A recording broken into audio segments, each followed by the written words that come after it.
আল্লাহর হাবিব সাল্লাল্লাহু আলাইহি সাল্লাম বলেছেন, মান সালিমাল মুসলিমুনা মিন লিসানিহি ওয়া ইয়াদিহি, যার হাত দিয়ে কেউ নিরাপদ না, যার জবানের কথার দ্বারা কেউ নিরাপদ না, সে কখনো মুসলমান হতে পারে না।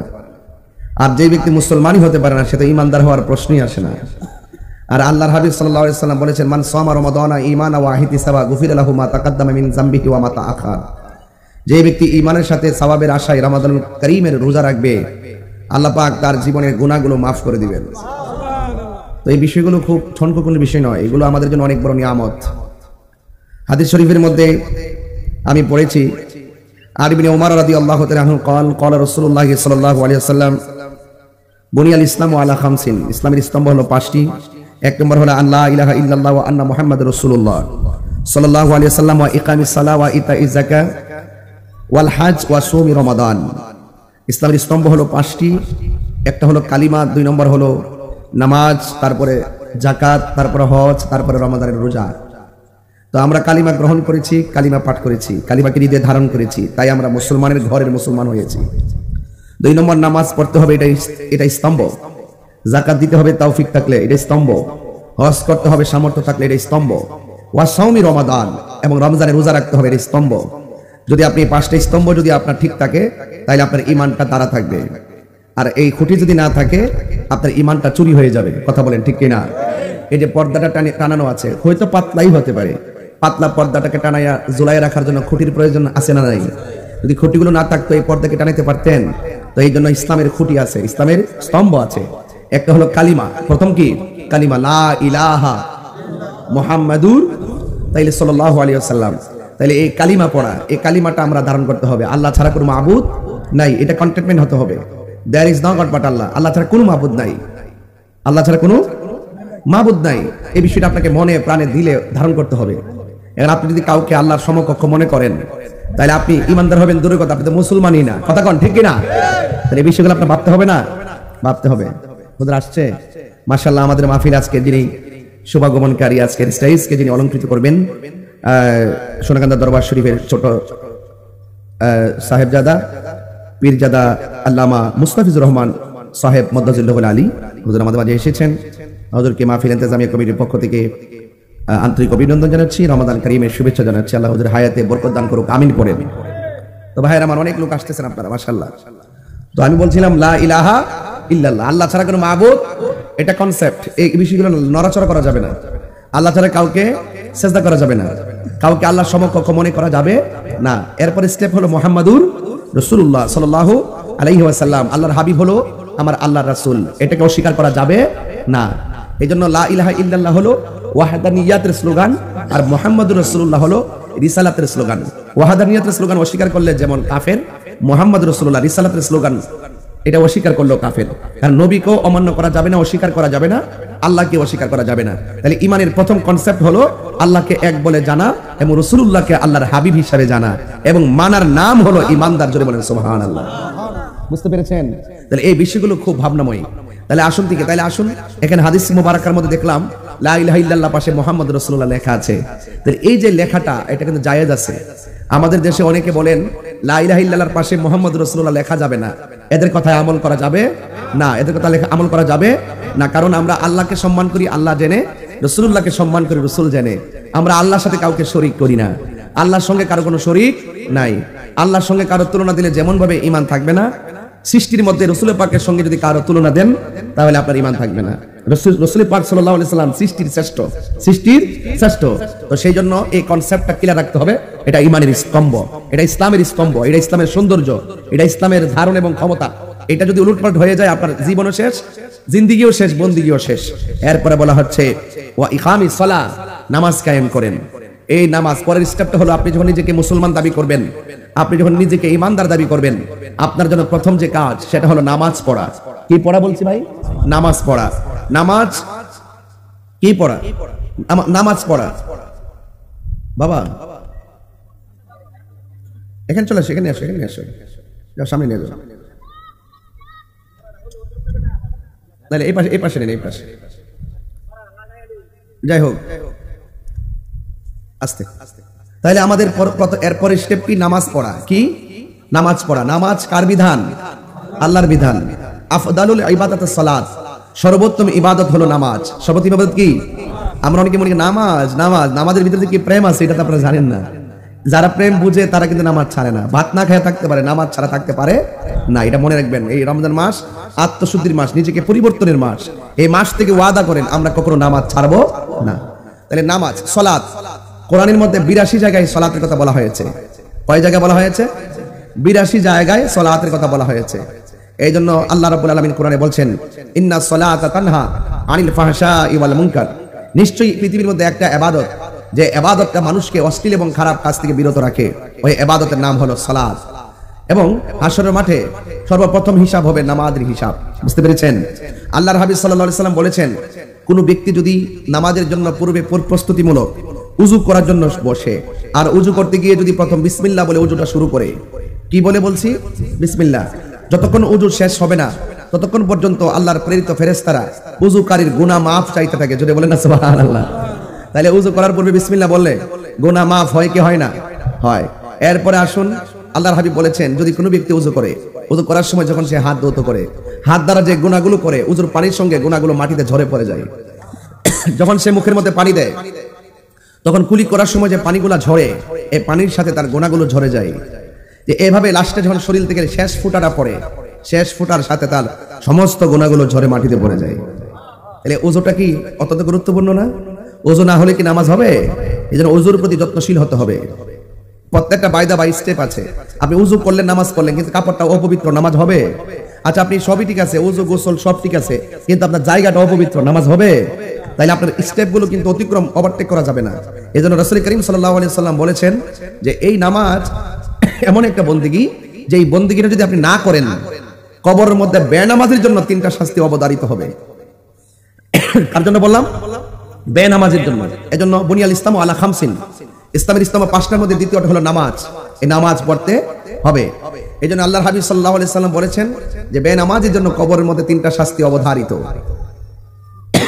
এর মধ্যে একটা শাস্তি হলো যে কবরে যাওয়ার পরে যে কবরের দুই পাশের মাটি আছে, এই মাটিগুলো অনেক দূরে চলে যাবে। ওই মাটিগুলো দূর থেকে এসে আপনার বডির মধ্যে এমন জোরে চাপা দিবে, আপনার হাড্ডিগুলো মাটির সঙ্গে মিশিয়ে ফেলবে। আপনি এমন চিৎকার দিবেন, আপনার কান্নার আওয়াজ গরু ছাগল শুনবে। দুইটা প্রাণী এই আওয়াজটা শুনবে না। একটা হলো জিন, আরেকটা হলো মানুষ। এই দুইটা জাতি কবরের কান্নার আওয়াজ শুনবে না। কেন শুনবে না জানেন?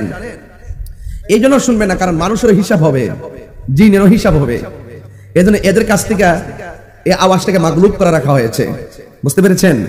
এই জন্য মানুষ যদি ওই আওয়াজ, কান্নার আওয়াজ শুনতো, তাহলে মানুষের কানের পর্দা ফেটে মানুষ মারা যেত।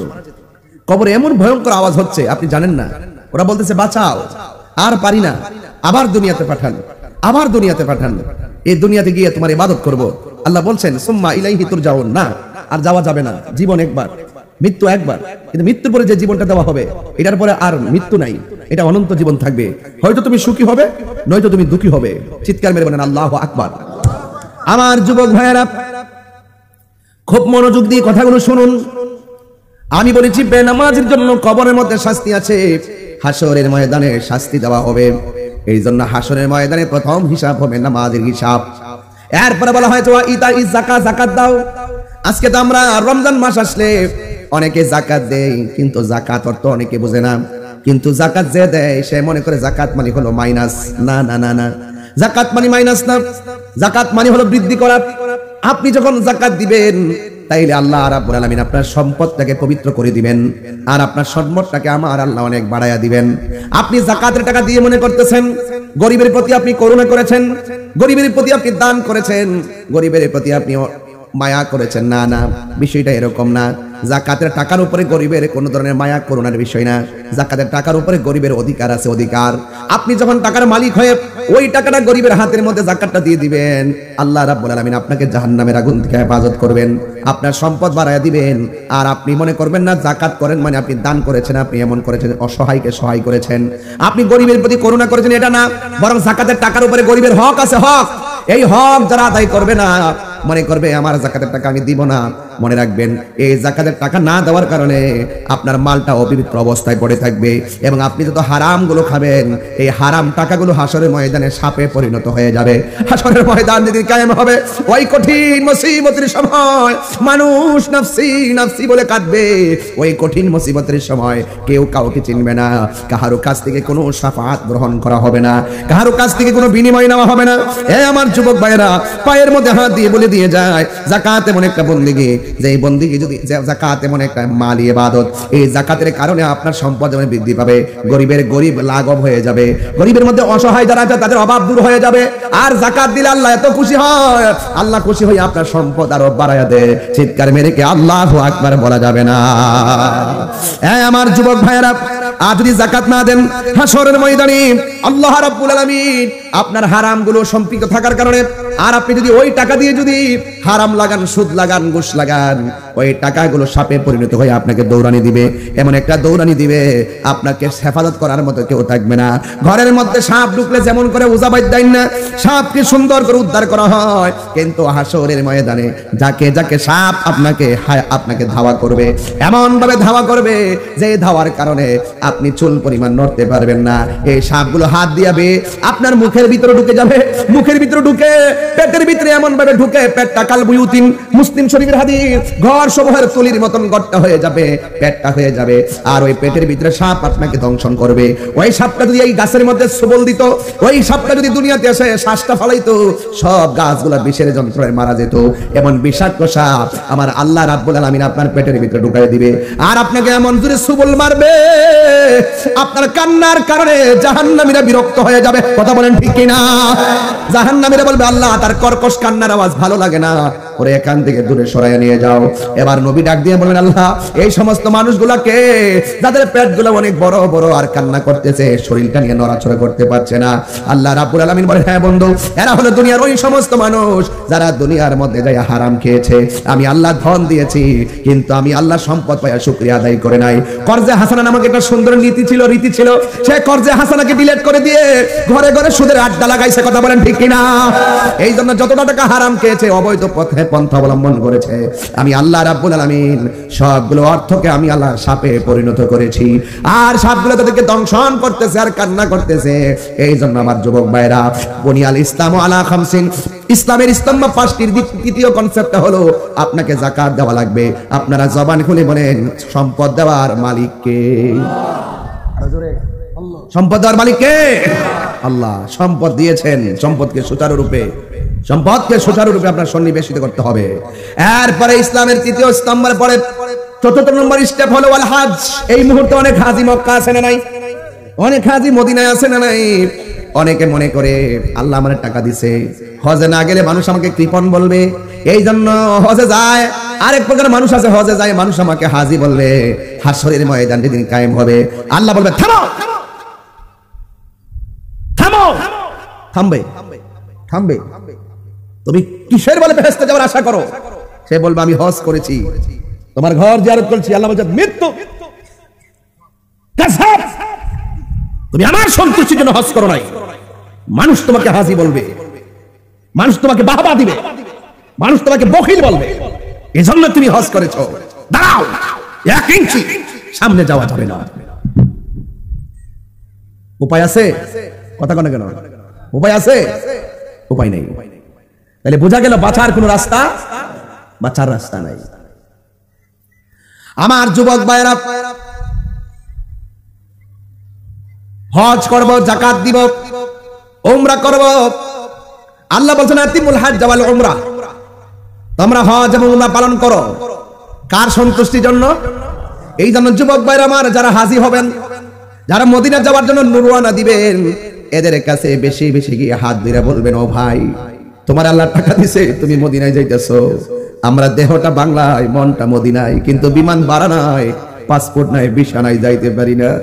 আপনি যখন রাসূল পাকের রওজা মুবারকের কাছে যাবেন, দয়া কইরা বাংলার জমিনের আমরা পাগলদের সালামটা রাসূল পাকের নূরানি কদম মুবারকে দিয়ে দিবে। আল্লাহর হাবিব ওই সালাম শুনে কি শুনে না? আপনি যখন বলবেন আল্লাহ নবী গো আপনার অনেক পাগল। বাংলার জমিনে থেকে আপনার কাছে সালাম আমাদেরকে গাট্টি ভরে দিয়ে দিছে। আপনারা জবান খুলে বলেন, বাংলার জমিন থেকে যারা সালামটা রাসূলুল্লাহ রওজাতে হাজির মাধ্যমে পৌঁছায় দিয়েছে, আমার নবী বাংলার জমিনের পাগল গোলারে চিনার ক্ষমতা আছে না? না এই আওয়াজে মানি না, জবান খুলে আছে না? না মনে বড় আশা ছিল যাব মদিনায়, মনে বড় যাব মদিনা। একটু সবাই রোজা, তো সবাই তো রোজা, জানি কষ্টটা হবে, তারপরে বলেন যে আবাদতে কষ্ট বেশি সেই আবাদতে সওয়াব বেশি। হজ তো তিন প্রকার, হজ্জে ইফরাদ, হজ্জে তামাত্তু, হজ্জে কিরান। কারণ হজটা সর্বোত্তম কেন জানেন? একে ইহরামে হজ এবং উমরা কাজ পালন করতে হয়, সম্পন্ন করতে হয়। এটার মধ্যে কষ্ট বেশি, সওয়াব বেশি। রায়াল ইমাম আযম আবু হানিফা রাহমাতুল্লাহ বলেছেন, একে ইহরামে যেহেতু হজ উমরা পালন করতে হয়, এজন্য এটা কষ্ট বেশি, এজন্য এটাতে সওয়াব বেশি। যদি বলেন না সুবহানাল্লাহ, তাহলে একটু কষ্ট করে বলেন না, মনে বড় আশা যাব মদিনায়, সালাম আমি করব গিয়ে, সালাম এ নবীজির যায়,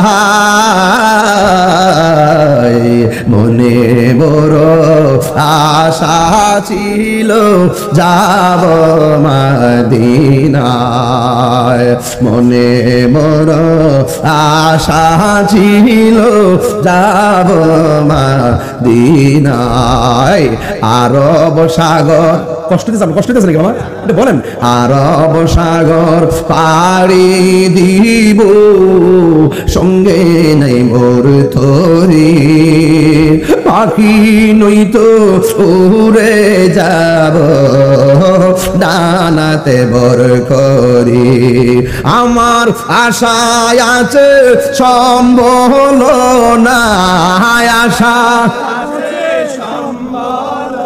নাই করি কিও পায়, মনে বড় আশা ছিল যাব মদিনায়, মনে বড় আশা ছিল যাব মদিনায়। কাফেলাতে কে যাও তুমি, কে যাবে তোরি, সঙ্গে করে নাও গো আমায় একটু দয়া করি, সঙ্গে যদি না নেও মুরে গিয়ে মদিনা,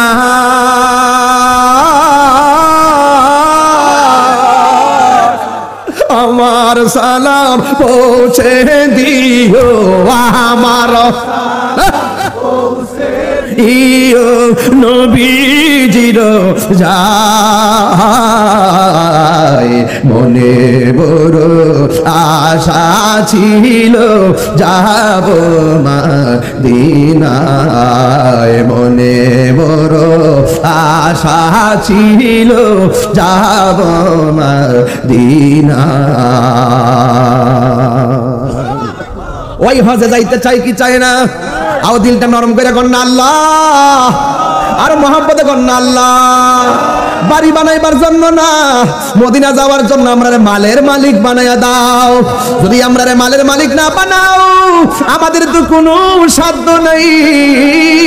রিজিকের মালিক তুমি আল্লাহ, রহমতের মালিক আপনি আল্লাহ, রাজ্জাক হলেন আপনি আল্লাহ, সম্পদ দেওয়ার মালিক আল্লাহ, আপনি ধন দেওয়ার মালিক, আপনি কাইরা নেওয়ার মালিক, আপনি ক্ষমতা দেওয়ার মালিক, আপনি ক্ষমতা ছিনাইয়া নেওয়ার মালিক, আপনি ইজ্জত দেওয়ার মালিক, আপনি জিল্লতের মালিক। ও আল্লাহ, যদি আমরা সম্পদ না দিবা, এরপর আমরা দুঃখ করি না, তুমি না দিলে আমরা তোমার কাছে জোর করব না। তবে একটা দাবি করি আল্লাহ, যদি আমরা সম্পদ না দাও, যদি আকাশ পথে ওইরা মদিনায় যাইতে না পারি, আমরা তো যাওয়ার মতন কোনো ক্যাপাসিটি নাই। তবে একটা ফরিয়াদ জানাই, আমরা আজকে যারা এই এলাকার রামচন্দ্রপুর, এই এলাকার মানুষ যারা রমজানটা মুখে লইয়া তোমার কাছে একটা দাবি করব,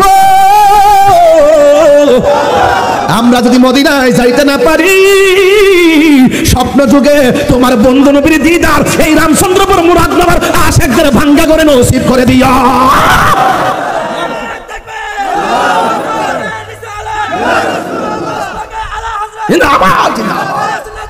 জিন্দাবাদ। আল্লাহু আকবার জোরে কর। আমার আল্লাহ শোনা শুনে কি শুনে না? আমার নবী দেখা দেওয়ার ক্ষমতা আছে না নাই? হায়রে পাগলের মতন ডাকতে থাকেন, লা তাকনাতু মির রাহমাতিল্লাহ।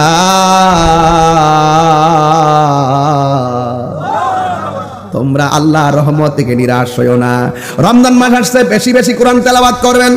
রমজান মাস আসছে, বেশি বেশি করে নামাজ পড়বেন। রমজান মাস আসছে, বেশি বেশি করে রোজা রাখবেন। আপনারা জবান খুলে কোন ইবাদত কবুল করার মালিক কে? আর জোরে জোরে বলেন না কে? এই জন্যই আল্লাহ রাব্বুল আলামিন কোরআনে বলে দিয়েছেন, ওয়াল্লাযীনা ইয়াবিতুনা লিরাব্বিহিম সুজদাও ওয়া কিয়ামা। ইবাদত করার কথা বলছেন কে? রাতের বেলা ইবাদতের কথা বলছে কে? এই জন্য তারাবির দরকার আছে না নাই? রাতের বেলা তাহাজ্জুদের দরকার আছে না নাই? রাতের বেলা তাহাজ্জুদের দরকার আছে না নাই? আল্লাহর জিকির শুধুমাত্র সন্ধ্যায় চলবে না, আল্লাহর জিকির সকালেও চলবে। আল্লাহর জিকির শুধু সকালে চলবে না, আল্লাহর জিকির সদা সর্বদা চলবে।